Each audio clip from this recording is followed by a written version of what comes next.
Here is picture I drew of so cute little Tony Chopper. If you like this little fellow and he is cuddly to you, make sure to follow me on the Twitter, the Instagram, and even the Facebook. One Piece chapter 136, A Man Named Dalton. Well, hello, my brothers and sisters of the Nerd Nation. I, as always, of course, am Jim, here to bring you another review on the excellently woven, intricately told tale of One Piece. Our last chapter left us and really ended with, of course, Dalton getting word that that Wapol was back and headed for the village, and he, you know, like a bat out of hell. I mean, he got on his horse and is riding hard to get there, and then of course just sort of left us hanging with him monologuing about you know, about how he was going to. Basically, was going to take out Wapol, but it isn't because of like vengeance or anything like that. He's you know, has committed the same type of acts or sins or what have you. So that's how the chapter ends. This one actually begins back up on the mountain with Sanji and Nami, of course, sick, strapped to Luffy's back, and they've been, you know, chased for a while by these Lapins, and these giant flesh-eating rabbits. I mean, they're fast, but they're also like the size of polar bears, and there's a ton of them, right? So, and it was, as a matter of fact, it was pretty funny. I didn't mention it, but in the last chapter, it was real comical because when one of them did one of that big move or whatever, Sanji said, he goes, "Oh man, they're like gorillas," and then Luffy goes, "No, they're polar bears," and he goes, "No, they're rabbits, you idiot." And Luffy goes, "You just said they were like gorillas." So just real comical the way it is. So they say, "Oh yeah, I thought we lost them, or I thought they gave up, or what have you," and it looks like they're farther up the mountain now, and they're doing something, and we don't know exactly what. We'll wind up coming back to it later.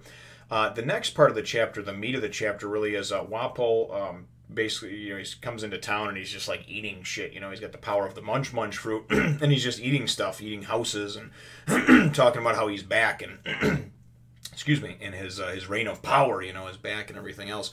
And then he's told that Dr. Kureha. Excuse me. He's told that Dr. Kureha has taken up residence in his castle, and that the Straw Hats are on their way up there. And he, you know, of course, he asks why. Then they tell him, well, you know, Dr. Kureha is up there, blah blah blah. And he says something about, oh, the rebel traitor, you know, and it reminds me of something of like, you know, from Star Wars, you know, the rebels, you know, the Rebel Alliance, and the, you know, the Emperor. But so as they're going to saddle up and get ready to go up to the castle, all of a sudden Dalton comes flying in on his horse, you know, and he comes in and he's got this cool looking like spear thing, but it's got like a paddle on the end of it that's like a blade. It's really neat looking, and he just kind of comes in and just whoosh.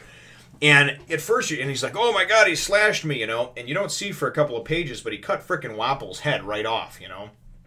However, Wapol's deal is with his power of the munch fruit, he's still alive though, and you know, they're asking, "Who is that?" And then all of a sudden they're like, "Oh, it's Dalton," and then of course the other two subordinates that we have, Chess and Kuromarimo or Marino, they you know, they're both like, "Oh, Dalton, you're still alive."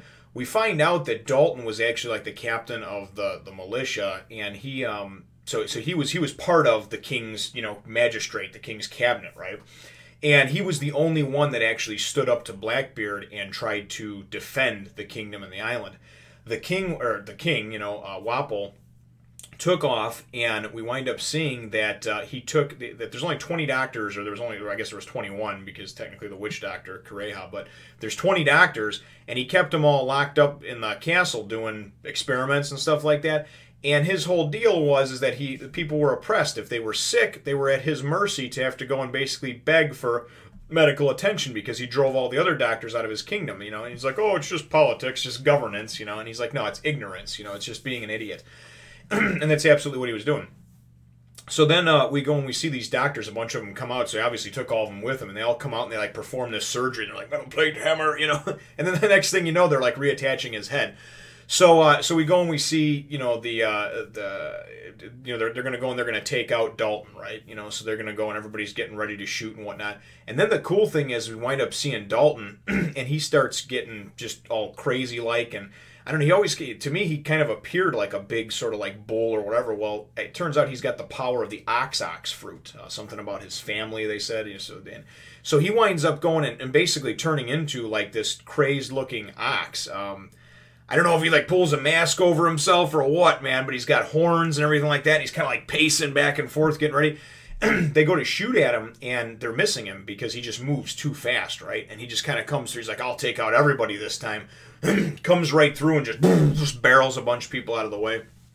And so really kind of cool. We get introduced to this character who I thought was pretty neat, but I didn't know if it would have any type of significance, and it turns out he does. He's a bearer of the devil fruit. And certainly his goal is to kill Wapol and his subordinates, So Wapol goes and says, "Yeah, we got places to go or whatever," and he's going to put his two guys, the jester Chess, and then the Afro man, Afro Magic, we'll call him, Kuromarimo.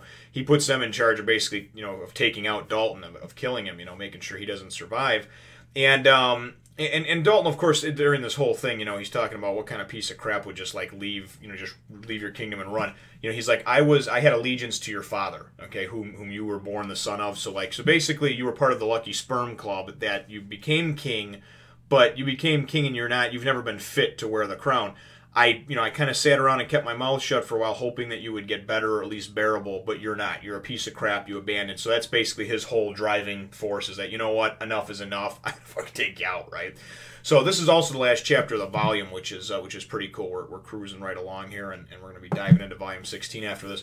But anyway, what winds up happening is they go and they say, oh, well, we used to fight together as the three officers. That's what these other two have said, Chess and Kuromarimo. And so we know your weaknesses, right? So the jester goes and he has a bow and arrow, and he goes and he pulls out his bow and he's got a few arrows or whatever, and they wind up, there's a bunch of people, the townspeople that have gotten all riled up, because as Dalton was kind of riding through town, everybody was like, getting their pitchforks and, and everything ready, they're, oh, we got Wapol's back, we got to go take him out, we're going to rise up, every able body, we have to repel them and get them out of the kingdom. So the bunches, like a whole group of them, gang sort of just like shows up. And it appears as if they're going to go and shoot the people or whatever, because Dalton goes and kind of gets in front of them, and he winds up all of a sudden being just jacked up with like 4 or 5, I don't know, a few arrows sticking out of him. He gets nailed by Chess. And they're like, yeah, the thing about it is that you care too much about like the people. So that's your weakness. You know what I mean? You were predictable and we knew what you could do. So Dalton goes and he just kind of just, slumps over. And we don't know if he's dead. We don't know if he's just heavily wounded or what. But he got hit he got hit with a few arrows. It looks like pretty badly. So then all of a sudden there's like some commotion. And everybody's like, what's that? There's a rumbling. During the whole time there was a brief time where we wound up seeing. It was kind of comical, several pages back, but we saw Usopp and Vivi. Who are trying to now get to this next town where they've heard that Kureha is going on, Dr. Kureha.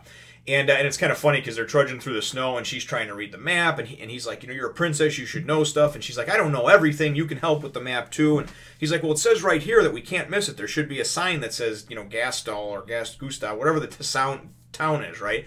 Well, they show this picture of the sign like in the foreground right up here, and then in the background is them riding away, and they're riding in the opposite direction of it. So they wind up making their way up, partially up towards the mountain, because then all of a sudden they're like, they're mired in real deep snow, and they're like, wow, we're up real high. So they must have taken a wrong turn somewhere.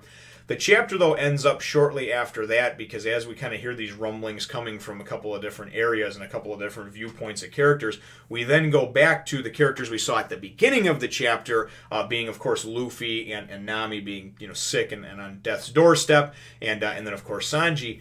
And it looks and it appears as if Sanji's like, we got to get out of here. We got to move now. And Luffy's like, where? Anywhere but here. And you kind of see this almost double-page spread of these Lapins caused a damn avalanche. So they basically started churning up the snow and loosening up things to cause a giant avalanche to come rolling down the mountain. So that's how and he's like, oh, avalanche! So that's how things are left off for us, and that's how the volume leaves off and leaves us hanging. And I tell you, I'm just so excited doing these. And to tell you the truth, it's fun because it forces me to take the time to slow down and to think about everything and articulate it as if I was talking to a friend that also had an interest in this series. You know, I used to have a good friend that we used to read comic books together, and we'd go on Wednesdays and go to the comic shop, pick up our comics. We'd read sometimes separately, sometimes together if we were not working, we were available, not going to school or whatever that day. You know, if it was the summertime, and we'd sit around and kind of compare notes on the you know, the series that we read that overlapped each other. And then there was ones that he would pick up that I didn't read, but he'd tell me about, oh, and the writing in this is so great, and the characters, and kind of give me a breakdown. So this is really kind of fun because I don't have anybody like that anymore. Just getting older now, and of course being married and having children, just don't have as many friends that you see on a regular basis that you can do that sort of thing with. So this is very, very fun for me, and very cool being able to make all the connections and see the progressions of the characters and all that.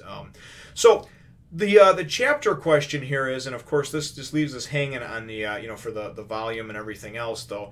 But the chapter question is, and I don't know if this would be a major spoiler to have to tell me or what have you, but I kind of want to know the power of the munch fruit. I get it that Wapol can, you know, eat anything, right? He could just eat wood, tin, metal. It doesn't matter. That doesn't seem to bother him.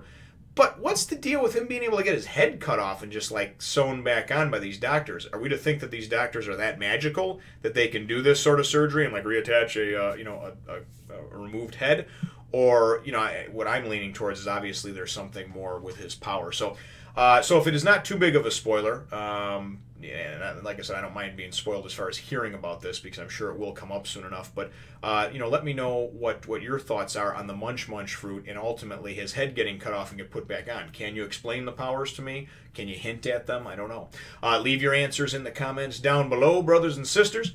Feel free to hit the thumbs up, the like button if you should think that I deserve it, and maybe subscribe if you haven't done so already. Maybe tell a friend to subscribe if they haven't done so already. You know, spread the word, bring others into the nation.